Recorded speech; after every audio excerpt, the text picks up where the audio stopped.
Hello बच्चों, सबको बहुत बहुत गुड आफ्टरनून। आशा करता हूँ आप सब लोग बढ़िया हैं, मस्त हैं, स्वस्थ हैं और पढ़ाई में व्यस्त हैं। तो सबको बहुत बहुत गुड आफ्टरनून बच्चों। आज हमारा हफ्ता भी आखिरी है, यानी हफ्ते का आखिरी दिन है और इस चैप्टर का भी आखिरी दिन है बच्चों। आज हम पादप वृद्धि वाला चैप्टर पूरा कंप्लीट कर लेंगे और आपके लिए बहुत सारे पीवाईक्यूज भी लेकर आया हूं। तो इस चैप्टर से क्या क्या पीवाईक्यूज पूछे गए हैं उसकी भी बात करेंगे और चैप्टर भी आज हम पूरा कंप्लीट कर लेंगे। ठीक है भाई। और अपनी वो प्यारी सी 360 डिग्री आर्मी जो है, उस आर्मी की तरफ से आप सब लोगों का बहुत बहुत स्वागत है। ठीक है बच्चों, तो सबको वेरी वेरी गुड आफ्टरनून भाई। अब अपने पास क्या बाकी रह गए हैं इस चैप्टर में? दो टॉपिक्स रह गए बच्चों, दो हॉर्मोन्स। कौन कौन से रह गए बच्चों? एथिलीन रह गया है, एथिलीन हार्मोन बाकी रह गया, और हमारे पास एब्सिसिक अम्ल। तो दो पादप हार्मोन बाकी रह गए हैं। ये दोनों पादप हार्मोन हम कंप्लीट करेंगे और दोनों पादप हार्मोन कंप्लीट करने के बाद पीवाईक्यूज करेंगे। ठीक है बच्चों, तो सबको वेरी वेरी गुड आफ्टरनून भाई। आ जाओ। तो अब हमारे पास कौन सा हार्मोन की से शुरुआत करेंगे बच्चों? हम एथिलीन।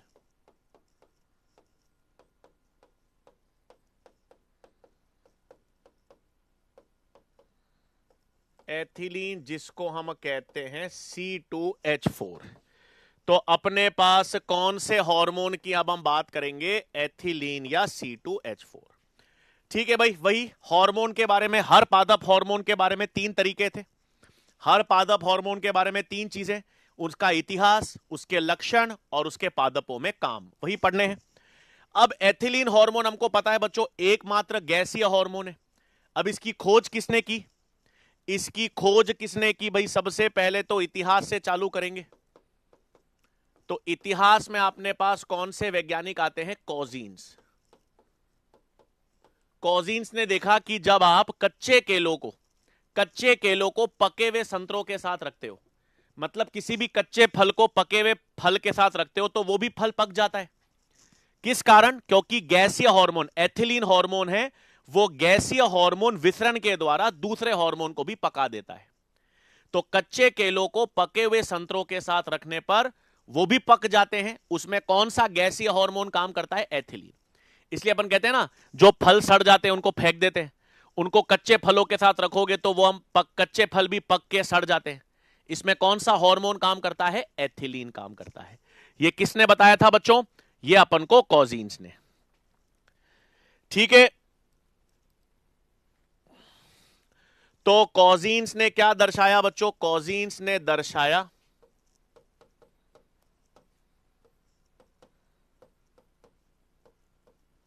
कि कच्चे केले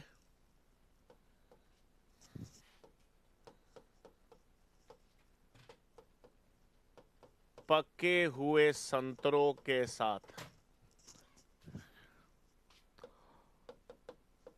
साथ रखने पर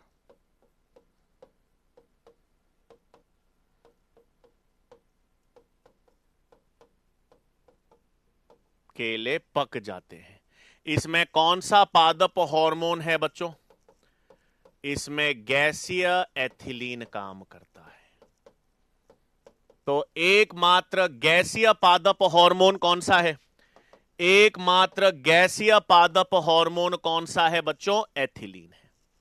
और याद करो, एथिलीन अपन ने पढ़ा था बच्चों, एथिलीन एक वृद्धि संदमक, मतलब वृद्धि प्रेरक के रूप में भी काम करता है और वृद्धि बाधक के रूप में भी काम करता है। यह भी अपन ने देखा था। एथिलीन हार्मोन में आपको क्या ध्यान में रखना है? एथिलीन हार्मोन में अपने पास अब सीधे लक्षण की बात करेंगे भाई। इतिहास तो हमने देख लिया, इतिहास के बाद आता है लक्षण। इतिहास के बाद आता है लक्षण। तो पहली चीज, पहला लक्षण क्या याद रखना है बच्चों? पहली चीज आपको क्या ध्यान में रखनी है? एथिलीन हार्मोन जो है वो हमेशा, एथिलीन हार्मोन जो है ना, वो पके हुए फलों में या जीर्णता, पुरानी पत्तियों में संश्लेषित होता है। क्लियर बात? इथिलीन, एथिलीन हार्मोन जो है ना, एथिलीन हार्मोन का निर्माण, एथिलीन हार्मोन का संश्लेषण कहां होता है बच्चों? पुरानी पत्तियों में, जीर्णता दर्शाने वाली पत्तियों में, अपने पास पके हुए फलों में, तो पुरानी पत्तियों में, पके हुए फलों में किसका संश्लेषण होता है? एथिलीन का। बेटा Richmond Lang effect, Richmond Lang effect तो अपन ने साइटोकाइनिन में होता है बेटा। शिवम जी, साइटोकाइनिन पत्तियों को बूढ़ा होने से रोकता है ना, पत्तियों में जड़ा अवस्था में देरी लाता है पोषण पदार्थों के स्थानांतरण के द्वारा, उसको रिचमंड लैंग प्रभाव कहते हैं बेटा। ठीक है, वो टर्म एनसीईआरटी में नहीं था इसलिए नहीं बताया, बाकी अपन ने वो पॉइंट तो देखा हुआ ही है। तो लक्षण समझ लो भाई। लक्षण में आपके पास पहला है कि एथिलीन का संश्लेषण, एथिलीन का संश्लेषण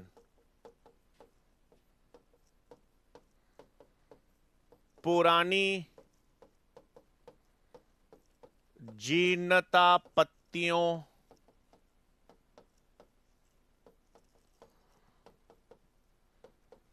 एवं पके हुए फलों में होता है।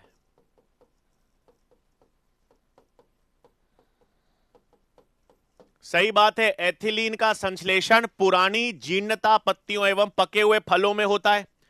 और एथिलीन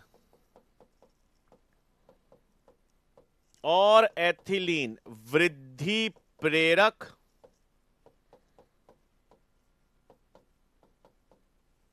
एवं बाधक दोनों के रूप में कार्य करता है। मुख्यतः बाधक होता है,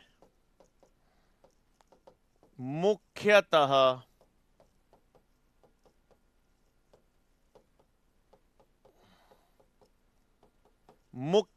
वृद्धि बाधक होता है।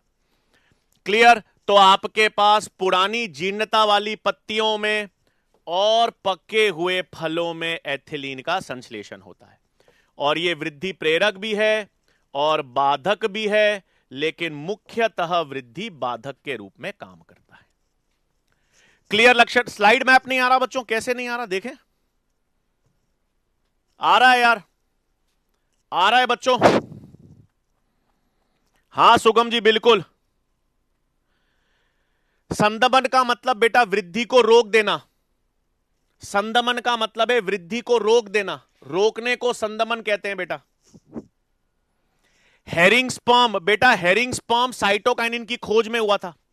अपन ने कहा था ना काइनेटिन की खोज, तो काइनेटिन की खोज हेरिंग वेल शुक्राणु डीएनए से हुई थी ना, तंबाकू संवर्धन के दौरान।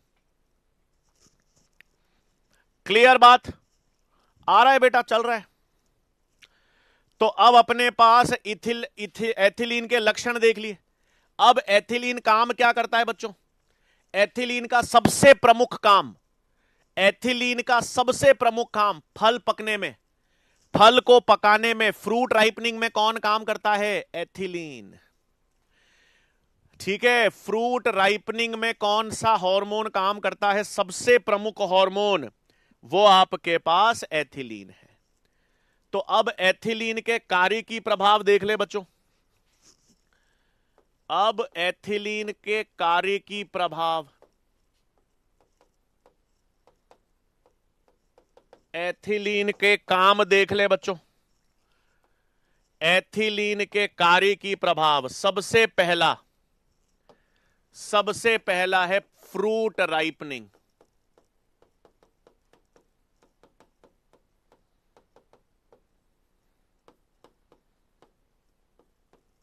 फल को पकाने में, है ना भाई? सबसे मुख्य, फल को पकाने में कौन सा हार्मोन काम करता है? एथिलीन। फ्रूट राइपनिंग में कौन सा हार्मोन काम करता है? एथिलीन। और जब फल पकता है ना बच्चों, फल पकने में बेटा साइटोकाइनिन का बायो ऐसे शिवम जी बहुत आसान है। कोशिका विभाजन, जहां कहीं भी कोशिका विभाजन हो रहा है वो किसका बायो ऐसे हो गया बेटा? साइटोकाइनिन का। और अल्फा अमाइलेज की क्रिया, अल्फा अमाइलेज की क्रिया थी ना बेटा, वो आपके पास जिबरलिंस का बायो ऐसे है। वो अपन ने पॉइंट्स में लिख लिया है बेटा, आप आराम से आंसर कर लोगे। ठीक है, तो फल पकने में क्या होता है बच्चों? फल पकने के दौरान श्वसन दर बहुत बढ़ जाती है। बेटा जिनका स्लाइड मैप ऑन नहीं हो रहा बेटा, मैं क्या करूं बताओ? मेरे को यहां पे दिख रहा है इनके।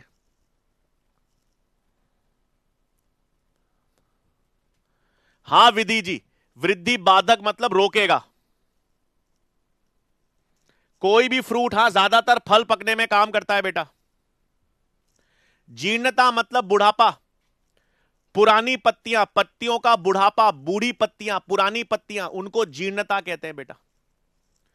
अब फल पकने के दौरान सुनो मैं क्या कह रहा हूं, फल पकने के दौरान श्वसन दर बढ़ जाती है बच्चों। जब फल पक जाता है तो फल पकने के दौरान श्वसन दर बढ़ जाती है एथिलीन के कारण, और उस बढ़ी हुई श्वसन दर को क्लाइमैक्टिक श्वसन कहते हैं। उस बढ़ी हुई श्वसन दर को क्लाइमैक्टिक श्वसन कहते हैं। तो आपको ध्यान में रखना है बच्चों, क्या फल पकने के दौरान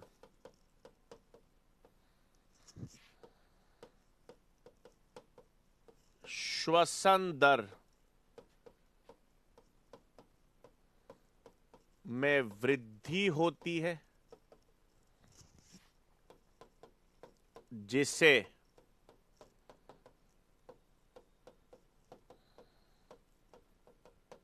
क्लाइमैक्टिक श्वसन कहते हैं।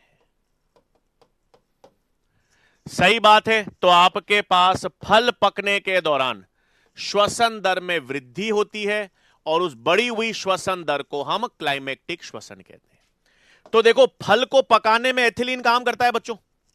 फल को पकाने में यह काम करता है एथिलीन। इसका मतलब कृषि में सबसे ज्यादा प्रयोग में आने वाला, एग्रीकल्चर, कृषि में सबसे ज्यादा यूज होने वाला हार्मोन कौन सा है? एथिलीन, क्योंकि फल को पका रहा है। तो आपके पास याद रखना है, इस लक्षण के कारण कृषि में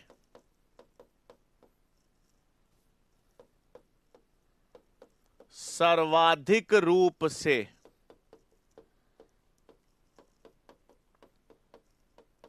यूज होने वाला पादप हार्मोन। तो आपके कृषि में सबसे ज्यादा किस हार्मोन का यूज होता है बच्चों? सबसे ज्यादा किस हार्मोन का यूज होता है? सबसे ज्यादा इस एथिलीन का। और व्यापक स्तर पर इसका एक व्यावसायिक रासायनिक रूप होता है बच्चों। इसमें आपको ध्यान में रखना है, एथिलीन का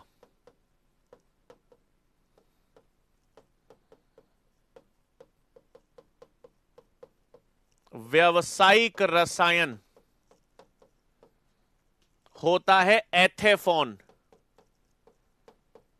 यह मार्केट में जलीय घोल के रूप में मिलता है। जलीय घोल होता है बच्चों, और इसको यूज करते हैं बड़े स्तर पर। जैसे टमाटर का खेत होता है ना बच्चों, टमाटर का खेत है, तो टमाटर के खेत में बहुत सारा फल को पकाना है, पूरे के पूरे टमाटर के खेत में टमाटर को पकाना है, तो एथेफॉन को छिड़कते हैं। मतलब व्यापक स्तर पर फलों को पकाने के लिए, व्यापक स्तर पर फलों को पकाने के लिए हम किसका यूज करते हैं? एथेफॉन का। व्यापक स्तर पर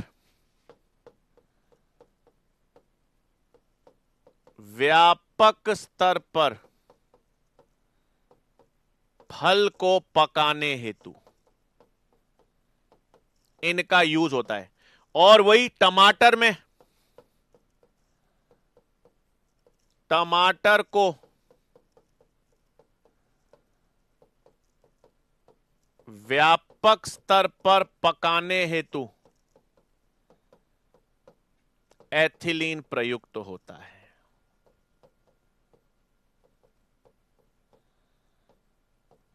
तो सबसे प्रमुख काम भाई, सबसे प्रमुख काम क्लियर है। सबसे ज्यादा फलों को पकाने में मुख्य हार्मोन कौन सा है? एथिलीन होता है। अब क्या करता है बच्चों? ये बीज और कलिका का प्रसुप्ता को तोड़ेगा। बीज प्रसुप्ता को तोड़ता है, कलिका प्रसुप्ता को तोड़ता है। मूंगफली में बीज अंकुरन करेगा। मूंगफली में बीज का अंकुरन करेगा। और मूंगफली के साथ साथ आलू के कंद होते हैं बच्चों, आलू का ट्यूबर, आलू में भी अंकुरन कौन प्रेरित करता है? एथिलीन। क्लियर बात है। तो अपने पास आगे ले लूं बच्चों, यहां तक लिख लिया। मूंगफली में बीज अंकुरण को प्रेरित करेगा, आलू के कंदों में अंकुरण को प्रेरित करेगा। नेक्स्ट काम, मंडे को हॉलीडे किस बात का? कोई हॉलीडे नहीं है यार बेटा। सोमवार को किस बात का हॉलीडे? सोमवार को क्या है बच्चों? सोमवार को क्या है मुझे नहीं आइडिया है। अब दूसरा कार्य एथिलीन का,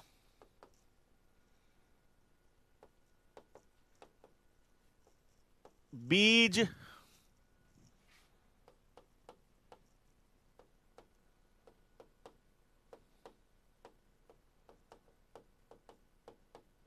एवं कलिका प्रसूपता को तोड़ता है। अब ये तो आपको कार्य याद रखने पड़ेंगे बच्चों। बीज और कलिका प्रसूपता को तोड़ता है। मूंगफली में, मूंगफली में बीज अंकुरण को प्रेरित करता है।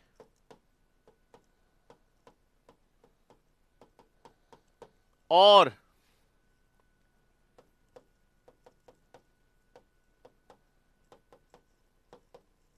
आलू के कंदों में यानी ट्यूबर्स में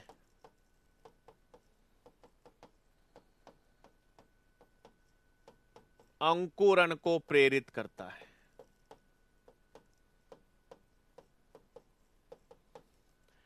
क्लियर बात? तो बीज और कलिका प्रसूपता को तोड़ देता है, उसके साथ मूंगफली में बीज अंकुरण, आलू के कंदों में अंकुरण और बीज और कलिका प्रसूपता को तोड़ता है। अब ये लक्षण याद रखने हैं बच्चों। फिर नेक्स्ट क्या करता है? मूल वृद्धि को प्रेरित करता है बच्चों। प्रसूपता का मतलब है डोरमेंसी, निष्क्रिय अवस्था। प्रसूपता या निष्क्रिय अवस्था होती है, निष्क्रिय अवस्था को तोड़कर सक्रिय करता है। फिर क्या करता है बच्चों? मूल वृद्धि को प्रेरित करेगा और मूल वृद्धि के साथ साथ मूल रोम की वृद्धि को भी प्रेरित करता है। नेक्स्ट का क्या है? मूल वृद्धि एवं मूल रोम की वृद्धि को प्रेरित करता है। समझे? तो मूल रोम और मूल रोम की वृद्धि को, मूल वृद्धि को भी प्रेरित करेगा, मूल रोम की वृद्धि को भी प्रेरित करेगा। मतलब जल अवशोषण के लिए एरिया बढ़ाएगा, जल अवशोषण का क्षेत्रफल बढ़ाएगा। तो मूल वृद्धि और मूल रोम की वृद्धि को भी प्रेरित करता है। फिर बच्चों ये चावल की खेती होती है, चावल और धान की, तो चावल और धान को पानी में उगाते हैं, ये देखा होगा आपने। चावल और धान को क्या करते हैं बच्चों? चावल और धान को पानी में भिगोते हैं और फिर पकने के बाद वो सतह पर आ जाते हैं। पकने के बाद वो सतह पर आ जाते हैं तो उनको जल की सतह पर कौन लेकर आता है? Ethylene hormone. उनके पर्णवृंत को लंबा करता है, पर्णवृंत को लंबा करता है और चावल और धान को जल की सतह पर लेकर आता है। तो उसमें भी कौन सा हार्मोन काम करेगा बच्चों? एथिलीन। तो नेक्स्ट ले लें, पर्णवृंत दीर्घीकरण।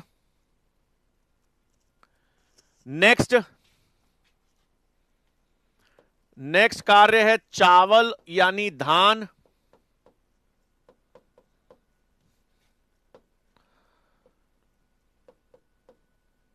में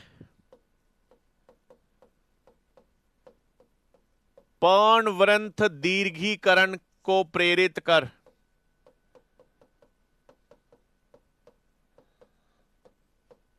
उन्हें जल की सतह पर लाता है।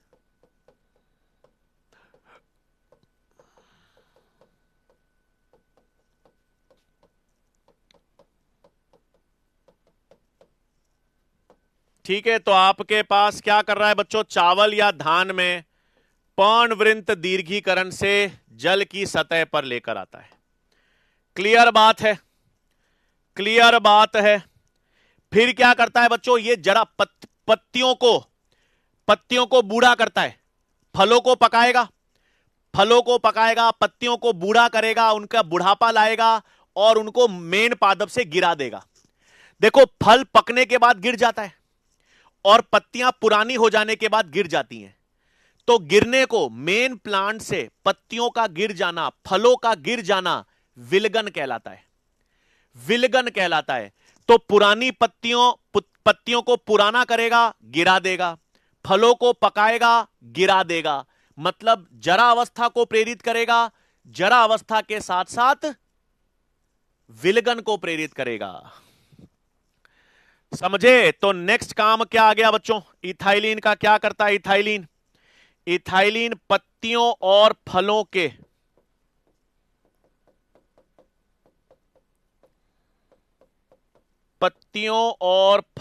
की जड़ा अवस्था, जड़ा अवस्था मतलब बुढ़ापा, जड़ा अवस्था को प्रेरित करता है। जड़ा अवस्था एवं विलगन, विलगन को कहते हैं बच्चों एब्सिशन।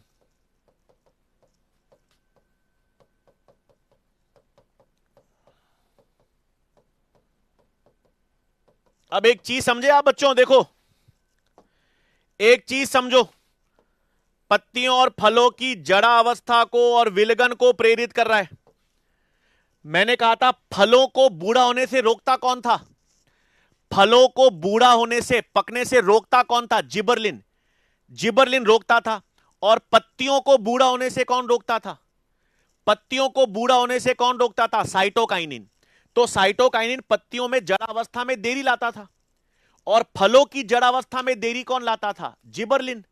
लेकिन यह इथाइलिन हार्मोन दोनों को बूढ़ा करके उनको गिरा देता है, दोनों को बूढ़ा करके मुख्य पादप से गिरा देता है।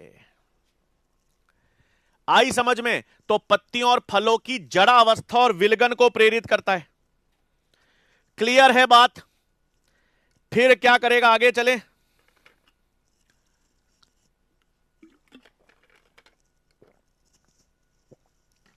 अब अन्नानास होता है पाइनएप्पल, पाइनएप्पल और आम, पाइनएप्पल और आम होता है ना बच्चों। पाइनएप्पल और आम जो होता है उनमें पुष्पन और फल को समकालीनता करता है, पुष्पन और फल निर्माण में समकालीनता लाता है। पाइनएप्पल, हां, साइटोकाइनिन पत्तियों को जड़ा अवस्था को रोकता है, इथाइलिन प्रेरित कर रहा है एथिलीन। फलों की जड़ा अवस्था को रोकता कौन है? जिबरलिन। उसको जड़ा अवस्था करवाता कौन है? एथिलीन। सही बात है। तो आगे ले लें बच्चों। अब नेक्स्ट क्या करेगा? नेक्स्ट अभी आपको मैंने बताया क्या करेगा एथिलीन पाइनएप्पल और आम में।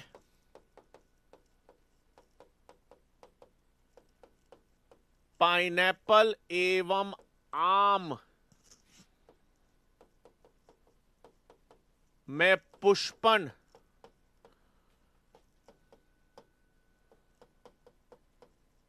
एवं फल निर्माण में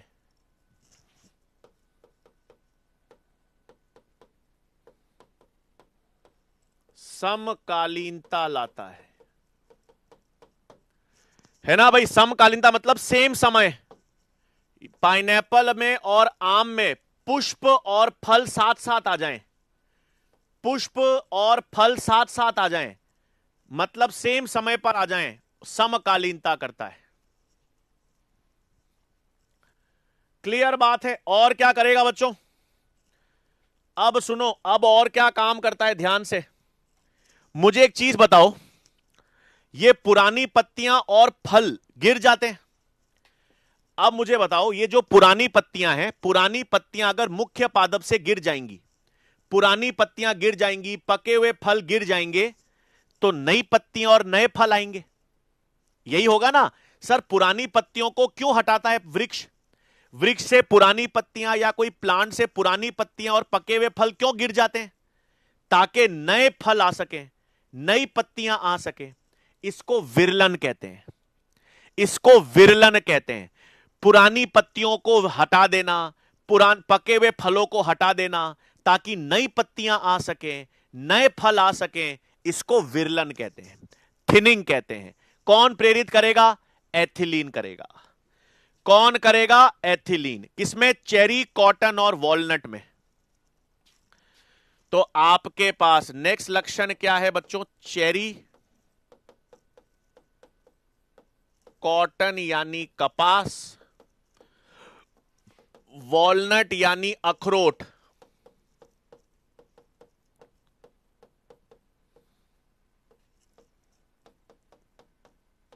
में फलों का विरलन।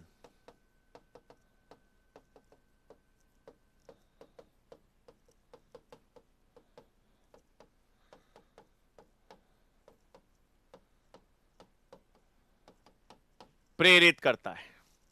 ठीक है, फलों का विरलन का मतलब समझ गए भाई? चेरी है, अखरोट है, कपास है, उसमें फलों का विरलन। फलों का विरलन का मतलब क्या है?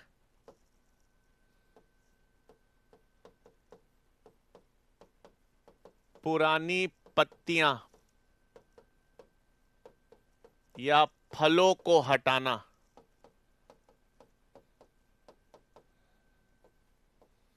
ताकि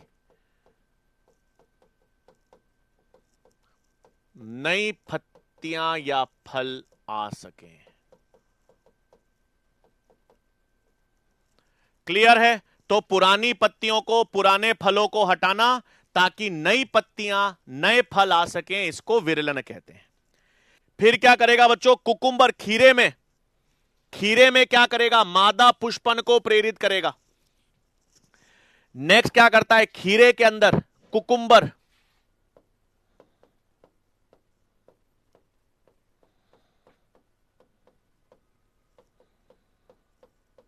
खीरे में मादा पुष्पन को प्रेरित करता है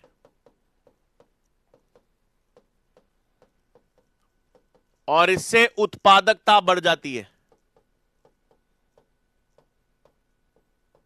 उत्पादकता में वृद्धि।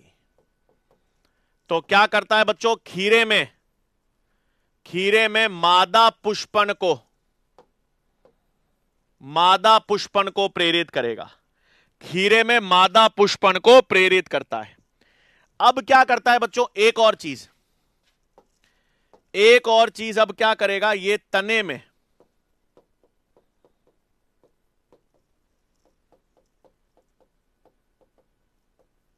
तने की अनुप्रस्थीय वृद्धि को प्रेरित करता है,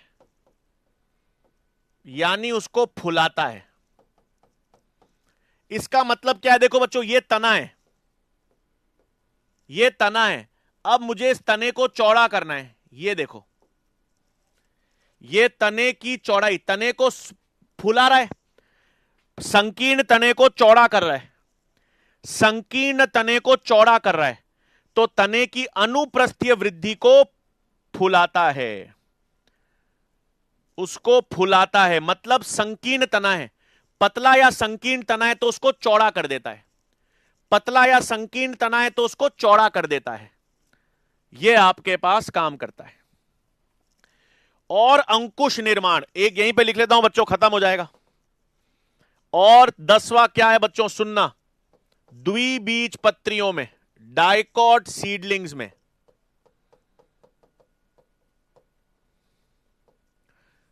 नवोद्भिद में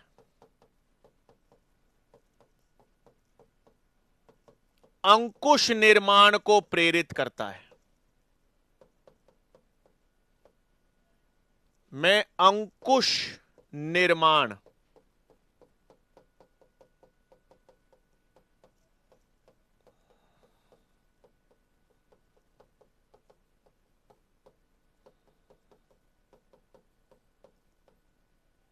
प्रेरित करता है। इसका मतलब क्या है बच्चों?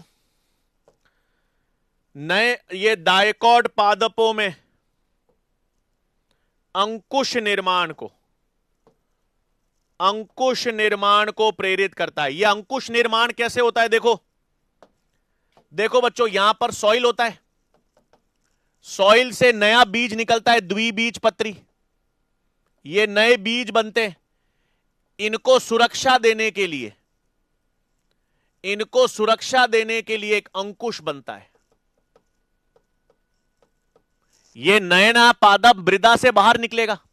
नया नया पादप जब मृदा से बाहर निकलेगा, अंकुरित होगा, तो इसको सुरक्षा देने में अंकुश बनते हैं। इनको सुरक्षा प्रदान करने के लिए अंकुश का निर्माण होता है। यह भी एथिलीन करता है, यह भी एथिलीन करता है। क्लियर बात? ये सारे के सारे किसके काम हैं? एथिलीन के। सारे के सारे किसके काम हैं?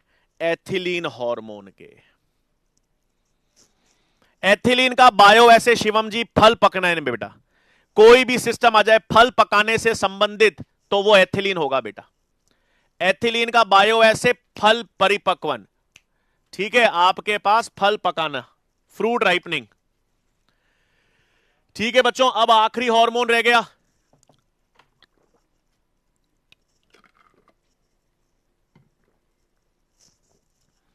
अब अपने पास आखिरी हार्मोन एब्सिसिक अम्ल रह गया बच्चों। अब अपने पास आखिरी हार्मोन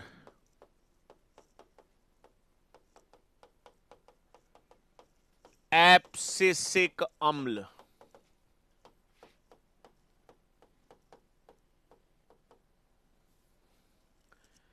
एब्सिसिक अम्ल आखिरी पादप हार्मोन, और यह सबसे प्रमुख वृद्धि बाधक हार्मोन है। प्रमुख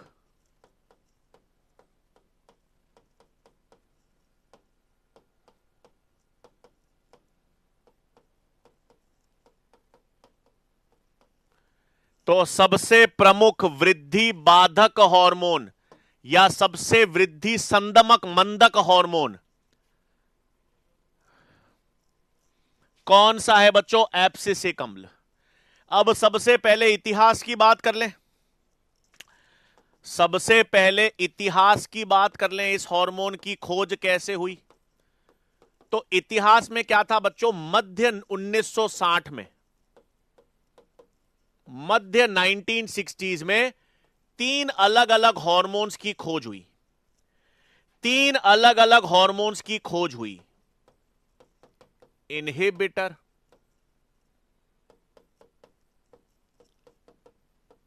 एब्सिसिन और डोर्मिन। समझे? आपके पास इनहिबिटर का मतलब वृद्धि को रोकने वाला,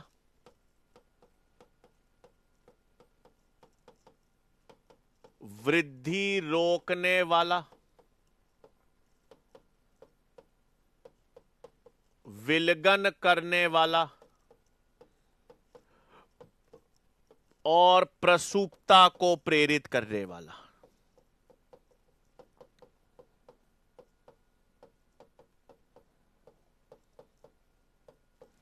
समझे? अलग अलग वैज्ञानिक थे। वैज्ञानिकों ने देखा कि यार पादपों में एक रसायन है, सुनना, वैज्ञानिकों ने देखा कि पादप में एक रसायन है जो वृद्धि को रोक रहा है, वृद्धि को रोक रहा है, उसको नाम दे दिया इनहिबिटर। फिर एक हार्मोन है जो पत्तियों को, फलों को गिरा रहा है, फलों को, पत्तियों को गिरा रहा है, नाम दे दिया एब्सिसिन। फिर देखा कि एक हार्मोन है जो बीज प्रसूपता को प्रेरित कर रहा है, बीज को अंकुरित नहीं होने दे रहा, बीज को निष्क्रिय रख रहा है, प्रसूपता को प्रेरित कर रहा है, तो उसको क्या नाम दिया गया? डोर्मिन। समझे आप? मध्य 1960 में जो वृद्धि को रोकने वाला रसायन था वो इनहिबिटर, पत्तियों को और फलों को गिराने वाला एब्सिसिन, बीज को निष्क्रिय करने वाला डोर्मिन। बाद में मालूम चला सर ये एक ही हार्मोन है, बाद में मालूम चला ये सब के सब किस हार्मोन के उदाहरण हैं? एब्सिसिक अम्ल के। बाद में मालूम चला यही हार्मोन वृद्धि को रोकता है, यही हार्मोन बीज प्रसूपता को प्रेरित करता है, ये एब्सिसिक अम्ल निकला। अब पहला सवाल तो आप बोलोगे सर पादप में तो यार सर कोई भी वृद्धि को रोकने की जरूरत क्यों पड़ेगी? आप बोलोगे सर पादप अपनी वृद्धि क्यों रोकना चाहेगा? ऐसा क्यों चाहेगा कि उसकी वृद्धि रुक जाए? ऐसा क्यों चाहेगा कि बीज निष्क्रिय हो जाए? क्यों चाहेगा? अरे भाई, प्रतिकूल परिस्थितियों में, तनावपूर्ण अवस्था में, जब अवस्थाएं खराब होंगी, मान लो पादप है, पादप का बीज एक ऐसी जगह है जहां पर जल नहीं है, ऑक्सीजन नहीं है, तो वो अंकुरित हो पाएगा क्या? नहीं सर, वो निष्क्रिय हो जाएगा। तो प्रतिकूल परिस्थितियों में, तनावपूर्ण अवस्थाओं में वृद्धि को रोकने की जरूरत है, सरवाइव, जीवित रहने की जरूरत है, उसमें एब्सिसिक अम्ल काम करेगा। अरे भाई, वृद्धि तो अनुकूल परिस्थितियों में होनी चाहिए। अनुकूल परिस्थितियां हो, बेहतर परिस्थितियां हो, तब वृद्धि होनी चाहिए। तनाव है, तनावपूर्ण अवस्था है, प्रतिकूल परिस्थितियां हैं, उस समय वृद्धि नहीं चाहिए, उसमें प्लांट को जीवित रहना जरूरी है। और प्लांट को जीवित रखने में एब्सिसिक अम्ल काम करता है। इसलिए इसको स्ट्रेस हार्मोन कहते हैं, क्योंकि तनावपूर्ण अवस्थाओं में यह वृद्धि को रोक देता है, उपापचय क्रियाओं को धीमा कर देता है, सबको रोक देता है ताकि पादप जीवित रह सके। आई बात सबको समझ में? इसमें खोज करता नहीं थे बेटा, क्योंकि अलग अलग वैज्ञानिक, अलग अलग रसायनों की खोज अलग अलग वैज्ञानिक ने की। कोई एक वैज्ञानिक है ही नहीं एनसीईआरटी में, कोई एक एनसीईआरटी में है ही नहीं। तो अब नोट लिख लो। नोट क्या है बच्चों इसमें? एब्सिसिक अम्ल पादपों को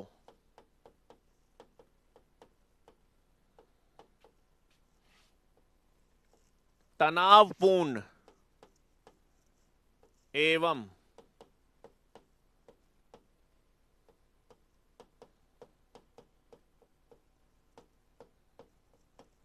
प्रतिकूल परिस्थितियों में, एब्सिसिक अम्ल पादपों को तनावपूर्ण एवं प्रतिकूल परिस्थितियों में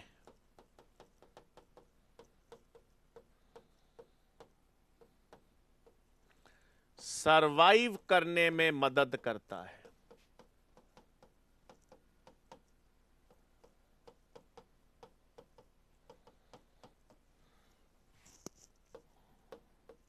इस कारण इसे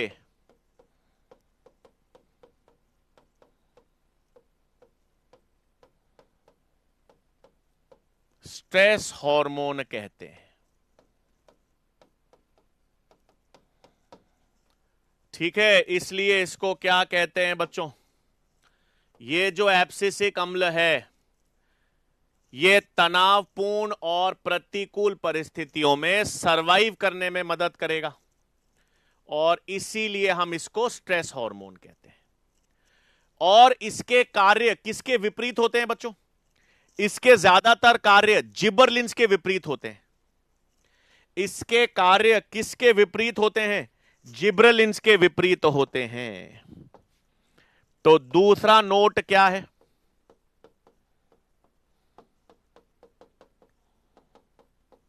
एब्सिसिक अम्ल के कार्य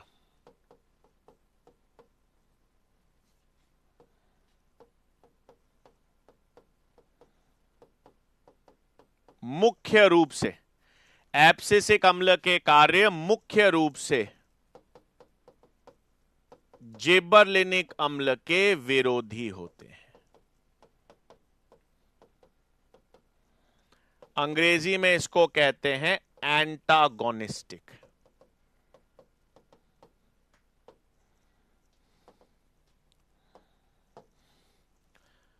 तो एब्सिसिक अम्ल के कार्य जिबरलिन अम्ल के विरोधी होते हैं। क्लियर बात है भाई? अब क्लियर बात है। तो तनावपूर्ण अवस्था में पादपों को जीवित रहने में कौन मदद करता है? एब्सिसिक अम्ल। तो कार्य आसान हो गया भाई। कार्य क्या हो गए? एब्सिसिक अम्ल वृद्धि को रोकेंगे, उपापचय क्रियाओं को रोकेंगे, बिल्कुल, बीज प्रसूपता को प्रेरित करेंगे, बीज अंकुरण को रोकेंगे। और जब पानी की कमी हो जाएगी, जल में पादपों में की कमी हो जाएगी, तो जल की कमी होने पर रंध्रों को बंद करेंगे, रंध्रों को बंद करेंगे। तो अब एब्सिसिक अम्ल के कार्य की प्रभाव, बस आखिरी टॉपिक है बेटा, फिर बहुत सारे सवाल कराऊंगा, फिर अपन बहुत सारे सवाल करेंगे भाई, एक साथ करेंगे पोल।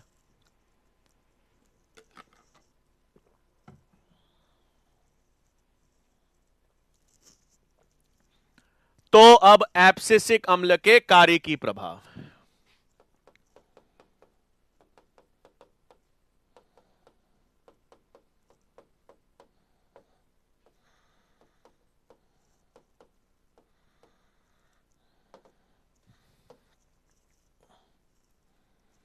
के कार्य की प्रभाव क्या क्या है बच्चों? पहला,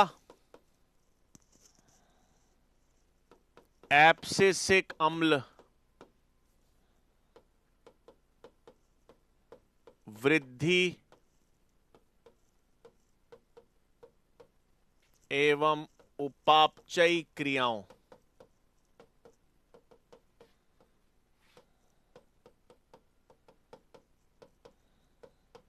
को संदमित करता है। संदमित करने का मतलब है रोक देता है, संदमित करने का मतलब है कम कर देना या रोक देना, ठीक है। दूसरा, एब्सिसिक अम्ल बीज अंकुरण को रोकता है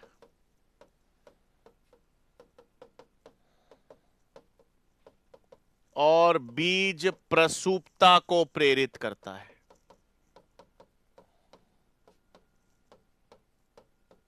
सही बात है, मतलब ये देखो जिबरलिन के विपरीत हो गया, जिबरलिन के विपरीत हो गया। जिबरलिन उल्टा करता था, जिबरलिन बीज अंकुरण को रोकता था, जिबरलिन बीज प्रसूपता को तोड़कर बीज अंकुरण को प्रेरित करता था, यह उल्टा कर रहा है। और तीसरा, जल की कमी हो जाने पर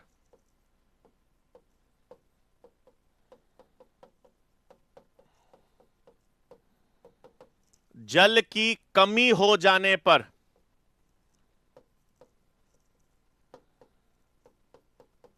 रंध्रों को बंद करता है,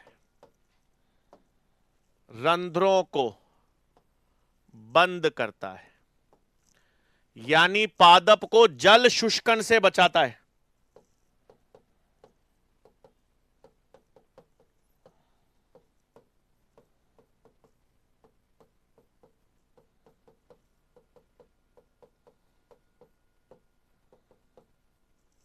क्लियर बात? ये सारे काम किसके हैं बच्चों? एब्सिसिक अम्ल के।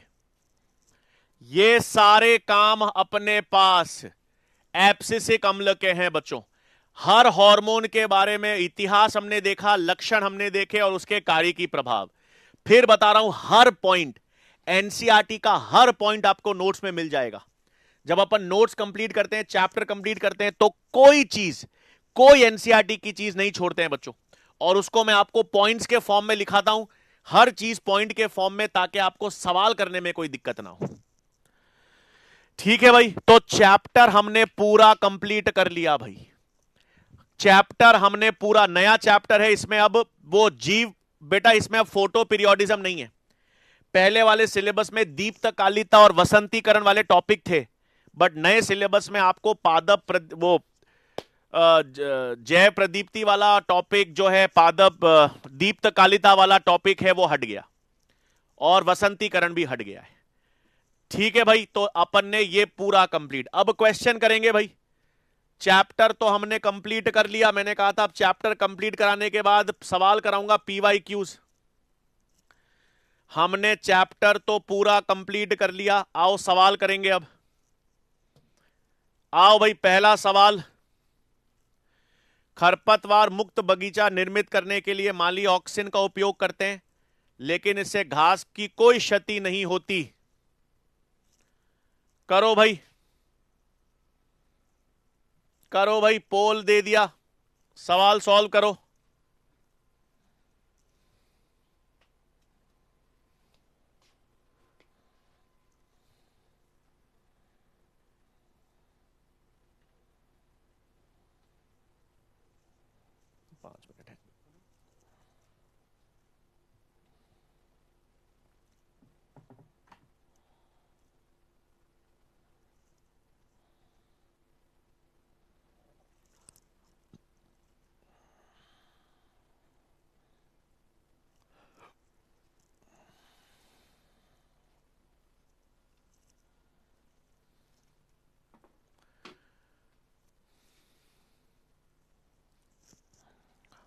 देखें भाई,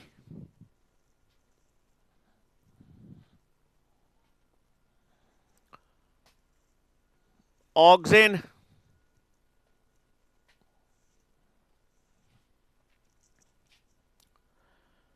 आ जाओ बच्चों। 60% बच्चों ने सही जवाब दिया भाई। शिवम, चंदन, विकास, आर्यन, मनीष, तनुज, दिशांक, डार्क लॉर्ड, मुशर्रफ, शुभम मेहरा। बहुत बढ़िया बच्चों। यार देखो, हमको पता है ऑक्सिन जो है, ऑक्सिन में 2,4-D कृत्रिम ऑक्सिन था बच्चों, जो खरपतवार को नष्ट करता था। कौन से खरपतवार को? द्विबीजपत्री खरपतवार को नष्ट करता था, एक बीजपत्री घासों को प्रभावित नहीं करता था, है ना भाई। आपका बगीचा है, बगीचा या घास है, घास में खरपतवार उगाती है, तो खरपतवार को तो नष्ट कर देता है, द्विबीजपत्री को, लेकिन घासों को प्रभावित, एक बीजपत्रियों को प्रभावित नहीं करता था। क्लियर बात है भाई? तो इसका जवाब डी। चलें आगे, चलें आगे। पूर्णतः विकसित मृदत्ती कोशिकाओं से अंतरापूलीय केम्बियम का बनना। यह अच्छा सवाल है, देखो बच्चों, यह अच्छा सवाल है, करो इसको सॉल्व, मजा आएगा आपको। यह बढ़िया सवाल है, इसमें कॉन्सेप्ट वाला सवाल है बच्चों।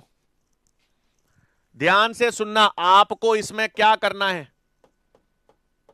पैरेनकाइमा कोशिकाएं जो हैं उससे आपको एधा या केम्बियम बनाना है। समझे आप? पैरेनकाइमा कोशिकाओं से केम्बियम बनाना है। तो क्या कहेंगे इस प्रक्रिया को? क्या कहोगे इस प्रक्रिया को? पैरेनकाइमा कोशिकाओं से एधा बनाना है।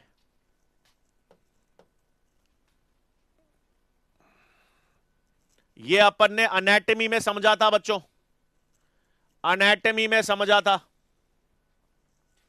देखें यार, 45% बच्चों ने, चंदन, मनीष, मुशर्रफ, दिशांक, डार्क लॉर्ड, रामनिवास, पीयूष, जिज्ञासा, रानी सिंह, परिवर्तन। बहुत बढ़िया बच्चों। देखो यार, पैरेनकाइमा कोशिकाएं कैसी होती हैं बच्चों? विभेदित कोशिकाएं, विभेदित कोशिकाएं होती हैं, इनमें विभाजन नहीं होता। जब ये एधा, एधा क्या है बच्चों? विभेदित उत्तक है, इसमें विभाजन पाया जाता है। एधा मैंने कहा था विभज्योतक होता है, तो इनमें विभाजन की क्षमता ग्रहण हो रही है, विभेदित उत्तक में विभाजन की क्षमता आ रही है, इसी को तो विभेदन कहेंगे। जब विभेदित कोशिकाएं स्थायी उत्तक में पुनः विभाजन की क्षमता आ जाती है और वो एधा बनाते हैं, तो वो विभेदन है। क्लियर? चलें आगे। गन्ने की फसल में पादप वृद्धि में से किसका छिड़काव करने से तने की लंबाई बढ़ जाती है? आसान सा सवाल है यार, इसमें डायरेक्ट सवाल भी आते हैं बच्चों, सीधे सीधे डायरेक्ट सवाल भी पूछते हैं।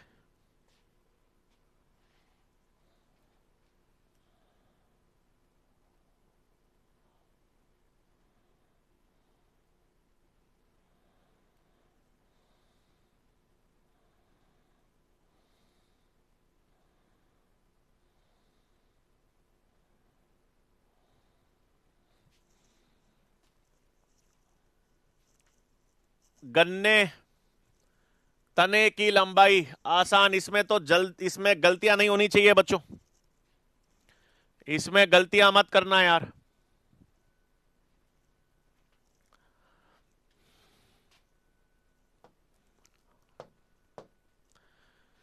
बढ़िया भाई, 77%। चंदन, मनीष, डार्क लॉर्ड, दिशांक, पीयूष, मुशर्रफ, जिज्ञासा, रानी, निर्मा, एकता यादव। बहुत बढ़िया भाई। जिबरलिन, तने की, जैसी गन्ना आ जाए, तने की लंबाई आ जाए, तो आंसर जिबरलिन होगा। चलें आगे बच्चों। नेक्स्ट क्या है? किस पादप हार्मोन को तरुण शंकुधारी पादपों पर छिड़कने से उनमें परिपक्वता शीघ्र आ जाती है, जल्दी बीज उत्पन्न होते हैं? हर चीज पड़ी हुई है अपन ने बच्चों, हर चीज अपन ने पड़ी हुई है, हर चीज पड़ी हुई है अपन ने।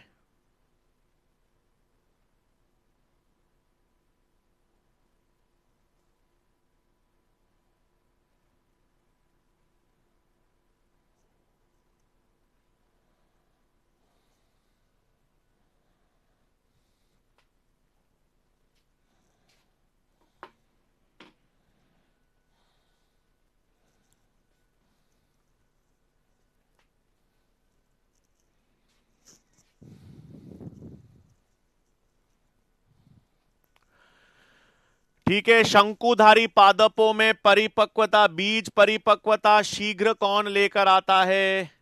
जिब्रेलिन। चंदन जी आगे हैं, मनीष, दिशांक, मुशर्रफ, निर्मा, विशाखा, ड्रिमी, पीयूष, रंजना, अभिषेक। बहुत बढ़िया भाई, इसमें भी जवाब क्या आएगा? जिब्रेलिन।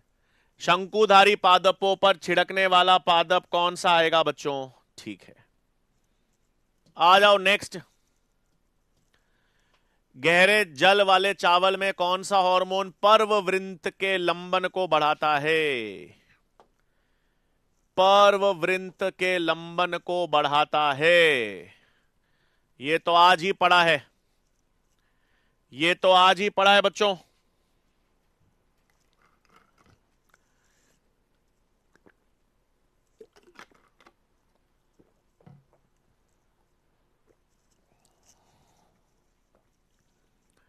ये तो आज ही पढ़ा है बच्चों।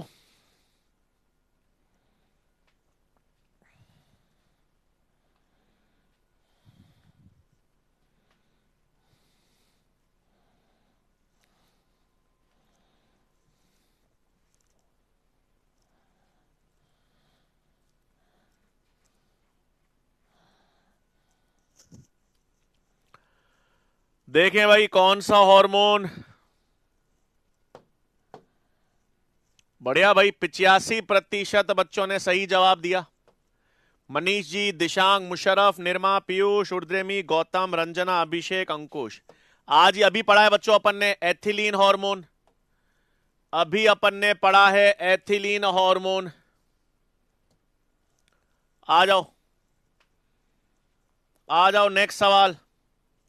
खीरे की उत्पादन, खीरे का उत्पादन, खीरे का उत्पादन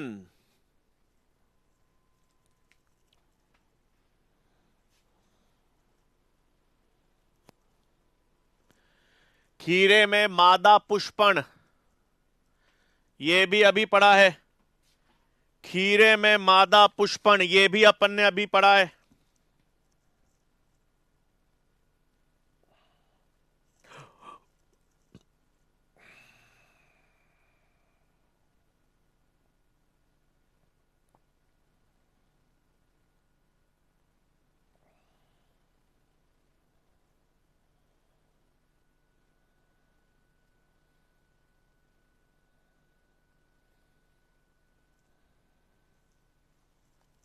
देखें भाई, खीरे में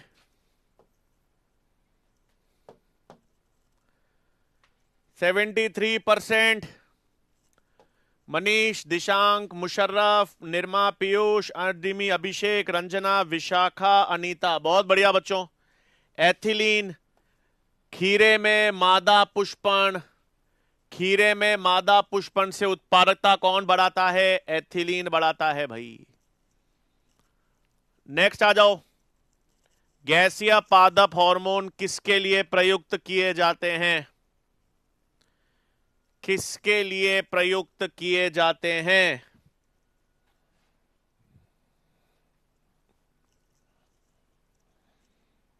किसके लिए प्रयुक्त किए जाते हैं?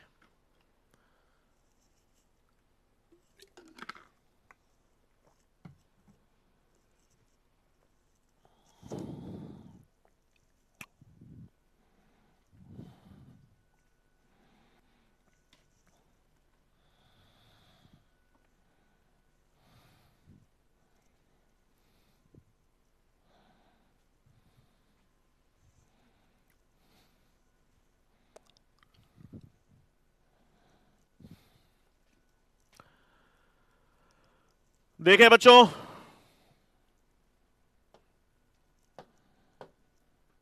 बढ़िया यार, 75% बच्चों ने सही जवाब दिया। मनीष, दिशांक, पीयूष गुप्ता, निर्मा, उद्यमी, अभिषेक, रंजना, राशि, अनीश, देवेश।